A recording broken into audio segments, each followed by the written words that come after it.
ગઈકાલે જે આમ આદમી પાર્ટી દ્વારા જે રેલીનું આયોજન કરવામાં આવ્યું હતું તે રેલીમાં કેટલાક રાષ્ટ્રભક્તો દુઃખી થયા છે। એમાંના એક રાષ્ટ્રભક્ત આપણી સાથે આજે કુલદીપભાઈ ગઢવી છે। કેવી રીતે દુઃખી થયા એ અંગે વાત કરીએ। કુલદીપભાઈ નમસ્કાર। હતા તેઓ તિરંગો લઈને ત્યાંથી નીકળવાના હતા, રેલી કાઢવાના હતા। હવે એ લોકો આવ્યા એ પહેલાં જે કાર્યકરોને જે તિરંગા આપવામાં આવ્યા હતા તેના બહુ જ કરુણ દ્રશ્યો એવા જોવા મળ્યા હતા કે 3-3, 4-4 કલાક પહેલાં કાર્યકરોને તિરંગા આપવામાં આવ્યા હતા। હવે એ તિરંગામાં તે લોકો જે તેનો ઉપયોગ કર્યો છે જે ખરેખર ખૂબ જ નિંદનીય, જેમ કે એ લોકો તિરંગાને કોઈ પાથરીને તિરંગાની માથે બેઠા હતા, રાષ્ટ્રધ્વજની માથે બેઠા હતા, કોઈ લોકો પગમાં પોતાની સાથે ઢસડીને લઈ જતા હતા। ખરેખર તિરંગાની એટલે કે રાષ્ટ્રધ્વજની એક આચારસંહિતા છે કે રાષ્ટ્રધ્વજને કઈ રીતે રાખવો, કઈ રીતે એને સાચવીને રાખવો, રાષ્ટ્રધ્વજને તમે નમાઈ ના શકો। કુલદીપભાઈ, જે પ્રકારે તમે વાત કરો છો તિરંગાની કે તિરંગો પગમાં આવતો હતો, કચડાઈને લોકો બેસતા હતા, તિરંગા ઉપર બેસતા હતા, શું ત્યાં પોલીસ નથી? ત્યાં પોલીસ જવાનું ત્યાં તેના કાર્યકરો જ એટલા હતા। હવે પોલીસ એવું છે કે આપણે પોલીસ પર બ્લેમ કરીએ તે તદ્દન ખોટી વાત છે, કારણ કે ફક્ત રાષ્ટ્રધ્વજની રક્ષા કરવી એ પોલીસનું કામ ન કહી શકાય, કારણ કે એક આમ જનતાની પણ એક ફરજ છે,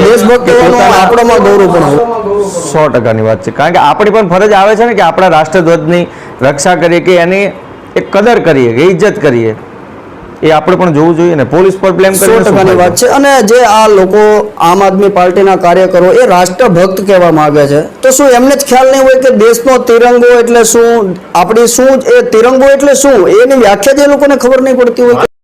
મારા મતે જો હું એવું કહી શકું ગુણવંતભાઈ કે રાષ્ટ્રભક્ત હું છું એ બોલવું અને એને અમલમાં મૂકવું તેમાં જમીન આસમાનનો ફરક છે।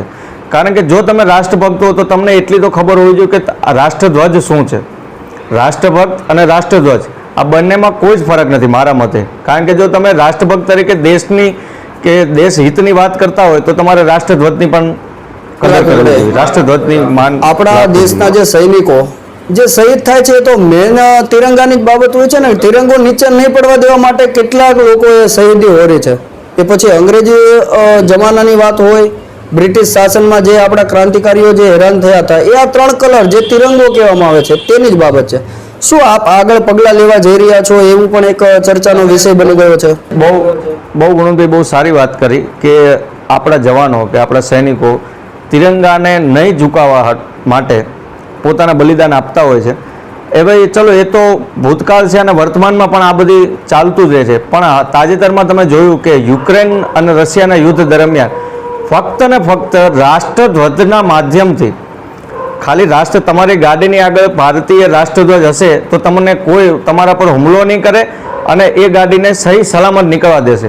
અને એ તો આપણા દેશમાં જ નહીં પણ પાકિસ્તાનના વિદ્યાર્થીઓએ પણ પોતાની ગાડીની આગળ ભારતીય રાષ્ટ્રધ્વજ લગાવીને એ લોકો ત્યાંથી નીકળી શક્યા હતા। તો રાષ્ટ્રધ્વજ જેને કહેવાય ઇન્ટરનેશનલ લેવલે આપણા રાષ્ટ્રધ્વજની શું તાકાત છે એ પરચો આપણને 1 મહિના પહેલા જ જાણવા મળે।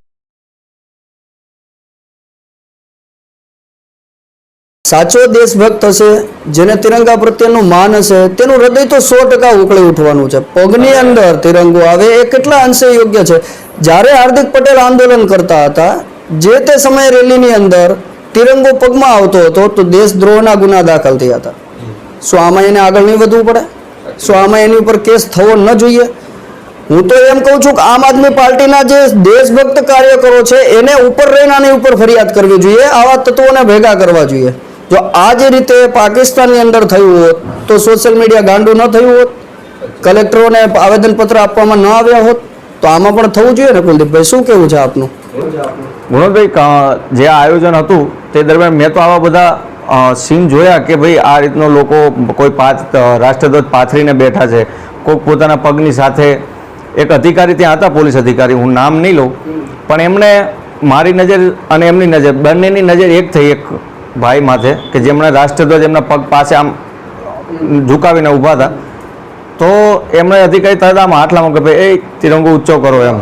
એટલે મને એ સીન એટલો બધો ગમી ગયો હતો અને પછી મેં એમને એ જો સીન જોયો આખો, એટલે હું ત્યાં પછી ચાલુ કર્યું અંદર ફરવાનું।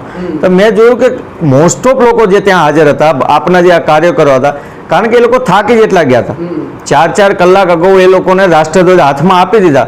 હવે રાષ્ટ્રધ્વજ અને મોટા રાષ્ટ્રધ્વજ આપણા નાના ઝંડા આપ્યા હોત તો કદાચ આ બધું ઘટનાઓ ના બની હોત, આ અપમાનજનક ઘટનાઓ ના બની હોત. પણ 4 કલાક સુધી કોઈ માણસ આ રીતે ઝંડો હાથ ઊંચો કરીને ઊભો રહી શકે એ શક્ય નથી. તો મારું જે આપના આયોજનો છે એમને એક ટકોર હું કરવા માંગીશ કે તમને ખ્યાલ હોવો જોઈએ કે ક્યારે રેલી શરૂ થવાની છે, ક્યારે કેજરીવાલ કે તમારા ભગવતમાન આવવાના છે, તો એ વખતે અપાય ને. અગાઉથી તમે 4 કલાક કહી શકાય જી. અને 41 ડિગ્રી તાપમાનમાં માણસ ખુદ પોતે ના ઉભો રહી શકે. એક ધારો કોઈ એક માણસ હોય એ પણ 4 કલાક સુધી તડકામાં ના ઉભો રહી શકે, તો પછી તિરંગો કે કોઈ વજન લઈને માણસ કઈ રીતે ઉભો રહી શકે? પોલીસ કર્મી જો ઉપરથી ફરિયાદ કરત, પોલીસના નજરઅંદાજ કરવું પડ્યું એનું કારણ આજે પોલીસ બદનામ થઈ ગઈ છે. એક રાજકીય પક્ષનું પેદું હોય એવું સમાજમાં એની વાતો છે. એટલે પોલીસે ફરિયાદ કરી હોત તો કદાચ આ ઠીકરી બીજેપી ઉપર ફૂટી જાત કે બીજેપીની પોલીસ છે, પણ પોલીસ નિષ્પક્ષ હોય છે. પોલીસો સાથે અમે ઘણી બધી વાર બેઠા હોઈએ છીએ, રિપોર્ટિંગ દરમિયાન અમારે ઝઘડા પણ થતા હોય છે, પરંતુ પાછળથી અમે જ હસતા હોઈએ છીએ કે કેટલું ડિપ્રેશનમાં આ પોલીસ જીવી રહી છે. આ પોલીસને મદદ ન કરી શકીએ તો કંઈ વાંધો નથી, પણ નડવાનું તો કામ ન જ કરવું જોઈએ. કદાચ કુલદીપભાઈ એટલે જ પોલીસે કાર્યવાહી નહીં કરી હોય ને. કાર્યવાહીમાં એવું હતું ગુણવંતભાઈ કે તે રેલી દરમિયાન એટલી બધી પબ્લિક હતી અને લગભગ મને ખ્યાલ છે ત્યાં સુધી બધી બહારની પબ્લિક હતી, કોઈ અમદાવાદની હા, કારણ કે લક્ઝરીઓ ભરી ભરીને એટલી બધી લાયા હતા કે જેની કોઈ હદ નહીં. અને મેં તો 2-4 જણા સાથે વાતે કરી, એટલે લગભગ લોકલ પબ્લિક બહુ ઓછી હતી મારા મતે. હા, કારણ કે જે પ્રમાણેના પહેરવેશ હતા, જે પ્રમાણેની બોલી હતી તે પ્રમાણે અમદાવાદની લોકલ પબ્લિક નથી, લોકલ બહુ ઓછી હતી. પણ પોલીસની તમે જે વાત કરી કે પોલીસ બોલી નહીં, હવે પોલીસ અને પત્રકારનું આજકાલ એવું છે કે જો કોઈ પક્ષ વિશે બોલે કે કોઈ પક્ષના વિરુદ્ધમાં બોલે તો તેને તરત જ ભાજપનો માણસ ગણી દેવામાં આવે છે. જેમ કે સમજી લો કે તે દરમિયાન મેં કોઈ આપના કોઈ કાર્યકર્તાને એક મીડિયા કર્મી તરીકે મેં જાણ કરી હોત કે તમે આ શું કરો છો, કારણ કે ત્યાં અઢળક હતા, હું કેટલાને સમજાવી શકત. કદાચ 1-2 આવા માણસો હોત તો કદાચ હું સમજાવી શકત કે ભાઈ આપણો રાષ્ટ્રધ્વજ છે, આનું અપમાન ના કરી શકાય, આની અમુક આચાર સંહિતા છે, એને તમે વાળીને મૂકો રાષ્ટ્રધ્વજને તો એમાં પણ ફૂલ પાથરીને મૂકવા પડે. તમે એ રીતે રાષ્ટ્રધ્વજને વાળીને પણ નથી મૂકી શકતા. કમનસીબી એ છે કે જેને દેશની તિરંગાની ખબર નથી, સમાજ સેવાની ખબર નથી, એવા લોકો દેશના નેતા બનવા આવ્યા છે. આ કે કેટલું દેશ ચલાવવા છે એમને, ઘર ચલાવી નથી શકતા, પોતાની કંપની નથી ચલાવી શકતા, એને દેશ ચલાવવા નીકળવો છે. મારી વાત જ કાલે મેં આ બધું ફોટોગ્રાફી કરી એટલે મારા મિત્ર મને જોઈ ગયા, મને કે તમે શેના ફોટા પાડો છો ક્યારના? મને કે રેલી ઓલી સાઈડ છે ને તમે આ સાઈડના બધા લોકોના ફોટા પાડો છો. પછી એમને મેં 1-2 ફોટોગ્રાફ્સ બતાવ્યા, મેં હું આનો ફોટો પાડું છું. તો એમણે જ મને આ શબ્દ કીધો, મને કે ગઢવી સાહેબ તમે વિચાર કરો કે આ લોકો એક રાષ્ટ્રધ્વજ નથી સંભાળી શકતા તો આ લોકો દેશ કઈ રીતે સંભાળશે? એટલે મને ખરેખર હસવું આવ્યું.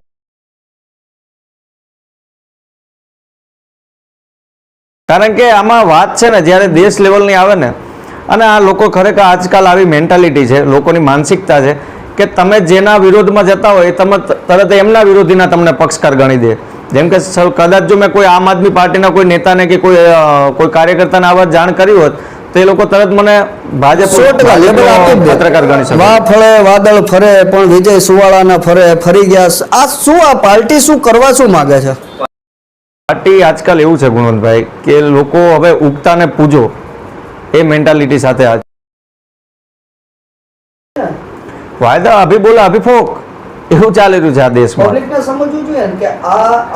પબ્લિક છે ને, પબ્લિક જો હું તમને એક વાત કરું કે પબ્લિક એક એવી વસ્તુ છે કે પબ્લિકને છે ને કોઈનાથી કોઈ વાંધો જ નથી. કારણ કે પબ્લિક, હું એવું મારું પોતાનું અંગત એવું માનવું છે કે જે મધ્યમ વર્ગ છે ને એ એક સર્કલમાં છે. હવે એ એક સર્કલ એટલે કેવું સર્કલ કે એને ઘરના આપતા, બાઇકના આપતા, મોબાઈલના આપતા, એટલે એને આ બધી લડત આપવામાં રસ જ નથી.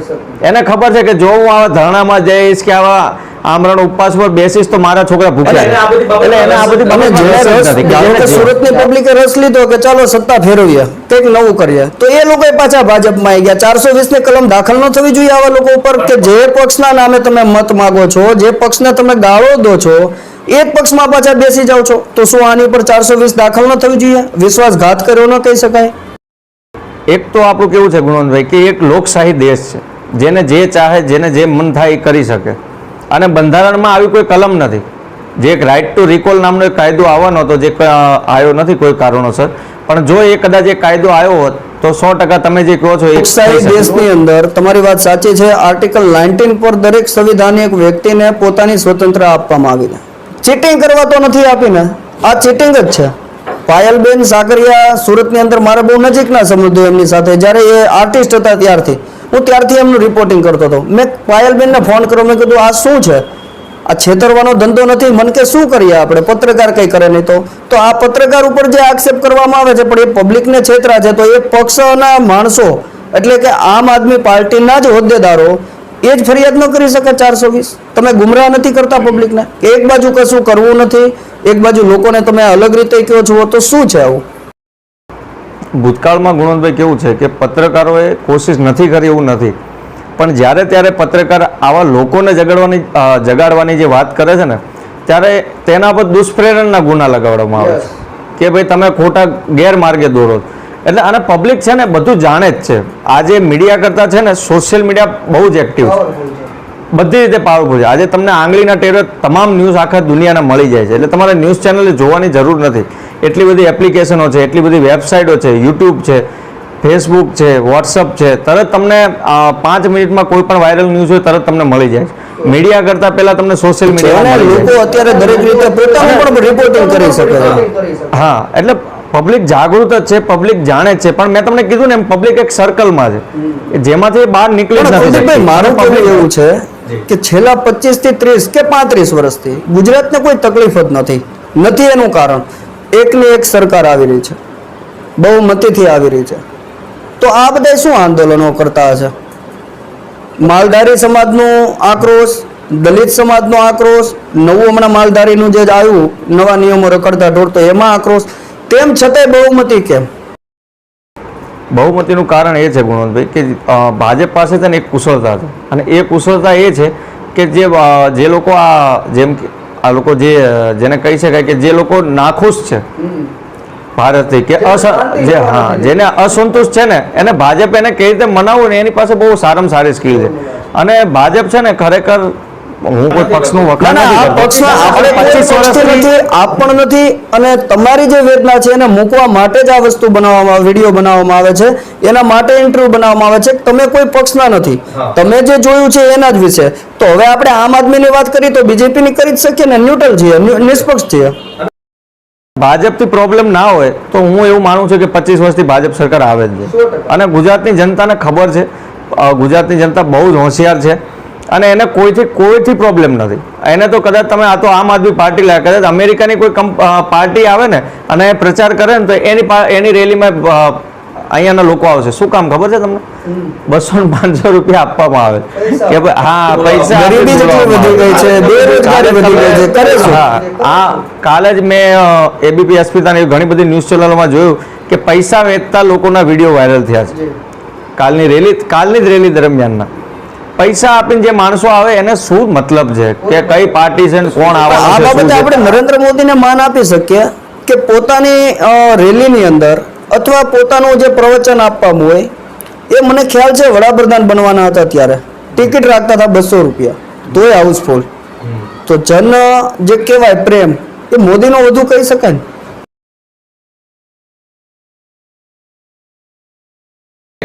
ખાસ કરીને ગુજરાતીઓને જ ગૌરવ નથી, એ વિદેશમાં છે. શું હવે આ તિરંગા પ્રત્યે જે આપનો આક્રોશ છે, આગળના શું પગલાં લેવામાં આવશે? આગળના પગલામાં એવું છે કે હું આ અનુસંધાનમાં ગૃહમંત્રીશ્રી અને ડીજી સાહેબને હું આ ફોટોગ્રાફ્સ જે મેં ક્લિક કર્યા છે તેની અરજી પણ હું કરવાનો છું, અને તેમનો શું જવાબ આવે છે તે અનુસંધાનમાં હું હાઈકોર્ટમાં પણ જવાનો છું. અને હાઈકોર્ટમાં હું હાઈકોર્ટને એટલી ભલામણ કરીશ કે કોઈ પણ પાર્ટી, કોઈ પણ રાજકીય પાર્ટી હોય, ભલે તેમને જે પણ રેલી કાઢવી હોય, પણ રેલી દરમિયાન રાષ્ટ્રધ્વજનો ઉપયોગ ન કરવો તેની હું ખાસ એક નોંધ લેવડાવીશ, અને એક કરો એ પ્રતિબંધ હું લગાવડાવીશ. તો આ હતા આપણી સાથે કુલદીપભાઈ ગઢવી કે જેઓ સામાજિક કાર્યકર અને એક પત્રકાર તરીકે છે. કુલદીપભાઈ ગઢવીને આપણે પણ યુવાનોએ સપોર્ટ આપવો જોઈએ, અને આ એકદમ નગ્ન સત્ય વાત હતી. ફરી મળીશું. આભાર.